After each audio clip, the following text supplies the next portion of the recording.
नमस्ते बालकों, मैं आचार्य रामप्रसाद सैनी उच्च माध्यमिक आदर्श विद्या मंदिर विवेकानंदपुरम में आप सभी भैयाओं को पाठ 12 कक्षा 7 में विज्ञान विषय में पाठ 12 पादपों में जनन भाग 1 का अध्ययन कराने जा रहा हूँ। बालकों, आप यदि इस वीडियो को ध्यान से देखेंगे, समझने का प्रयास करेंगे तो ये वीडियो जो मैं आपको इसमें समझा रहा हूँ आप लोगों के लिए बहुत अधिक लाभदायक सिद्ध होगा। बालकों, हमारा जो टॉपिक है आज का वह है पादपों में जनन भाग 1, जनन की विधियां। जैसे कि बालकों आपको ध्यान होगा कि नई संतति का विकास करने के लिए हम जनन प्रक्रिया को अपनाते हैं। तो पेड़ पौधे अपने वंश की वृद्धि करने के लिए, अपने वंश वृद्धि बढ़ाने के लिए जो जनन की विधियां हैं वो निम्नलिखित हैं। जनन की विधियां: पादप अनेक विधियों द्वारा अपनी संतति उत्पन्न करते हैं। पादप अनेक विधियों द्वारा अपनी संतति उत्पन्न करते हैं, जिनमें जो 2 विधियां हैं वो मुख्य रूप से हैं। पादपों में जनन 2 प्रकार से होता है। बालकों, आपको ध्यान होगा कि पादपों में जो जनन है वो 2 प्रकार से होता है। पहला है अलैंगिक जनन। क्या है अलैंगिक जनन? बालकों, अलैंगिक जनन में पादप बिना बीजों के ही नए पादपों को उत्पन्न कर सकते हैं। ध्यान देने योग्य बिंदु है कि अलैंगिक जनन में पादप बिना बीजों के ही नए पादपों को उत्पन्न कर सकते हैं। क्या कर सकते हैं? नए पादपों को उत्पन्न कर सकते हैं। दूसरा है लैंगिक जनन। कौन सा है बालकों? लैंगिक जनन।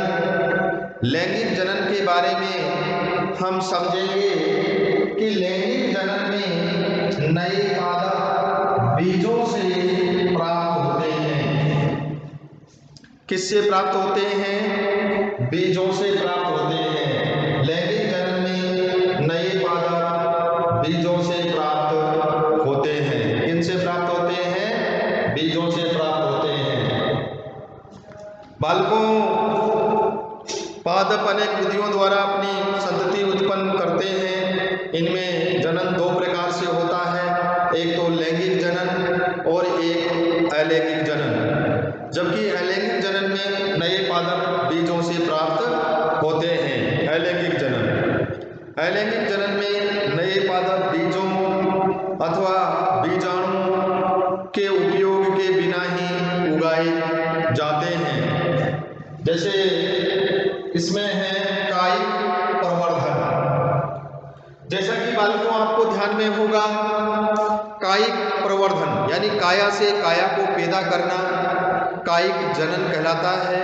जैसे बालकों आपने देखा होगा आलू, गुलाब की डंडियां, इनमें एक संधि होती है पर्व संधि, और जो आलू होते हैं उन आलुओं में आँख होते हैं। उन आँखों को आलू को काटकर यदि जमीन के भीतर मिट्टी में दबा दिया जाता है तो उससे दूसरे आलू पैदा हो जाते हैं।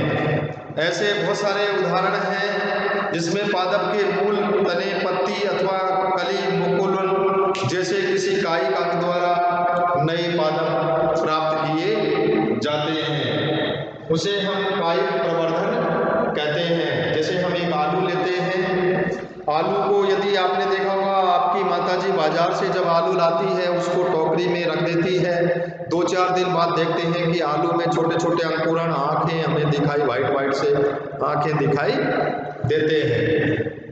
बालकों, ये कायिक परिवर्धन का ही उदाहरण है। यदि उनको हम मिट्टी के अंदर दबा देंगे तो दूसरा आलू का जो पौधा है वो तैयार हो जाता है और उससे बहुत सारे आलू प्राप्त किए जा सकते हैं। ऐसे ही गुलाब की जब डंडियाँ होती हैं उनको काट कर, कलम करके काट कर जब उसको मिट्टी के अंदर दबा दिया जाता है तो उससे दूसरे गुलाब का जो पौधा है वो तैयार हो जाता है। इसे हम कायिक परिवर्धन कहते हैं। क्या कहते हैं बालकों? इसे कायिक परिवर्धन कहते हैं।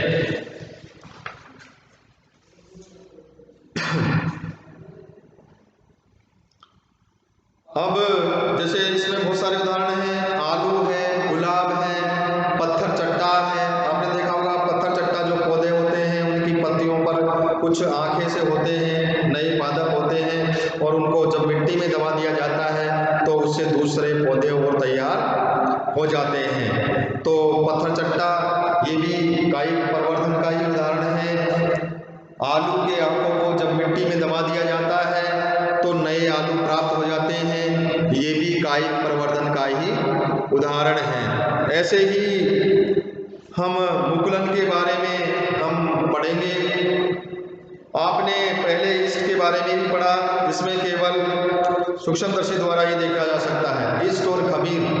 हम देखते हैं कि इष्ट में मुकुलन द्वारा जनन होता है, यानी छोटे छोटे मुकुल दिखाई देते हैं जिसे हम मुकुलन कहते हैं। ऐसे हम देखते हैं कि इष्ट होता है, इस प्रकार से होता है इष्ट, फिर ऐसे इसमें फिर ऐसे मुकुलन, फिर ऐसे ये परिवर्तन होते जाते हैं। मुकुलन, इष्ट, इसमें इष्ट में इष्ट और खमीर होता है, इष्ट ये इसमें मुकुलन इस प्रकार से धीरे धीरे बढ़ते रहते हैं। तो बालकों, आप पादपों में जनन की प्रक्रिया के बारे में समझ गए होंगे कि पादपों में जनन किस प्रकार से होता है, पादपों में जनन की कौन कौन सी विधियां हैं, लैंगिक जनन किसे कहते हैं, अलैंगिक जनन किसे कहते हैं, कायिक परिवर्धन क्या होता है, मुकुलन किसे कहते हैं। ये सारे के सारे प्रश्नोत्तर आपकी परीक्षा में आ सकते हैं। आप ध्यान से इसको समझेंगे, समझने का प्रयास करेंगे तो ये वीडियो आप लोगों के लिए बहुत अधिक लाभदायक सिद्ध होगा। धन्यवाद। जय हिंद, जय भारत।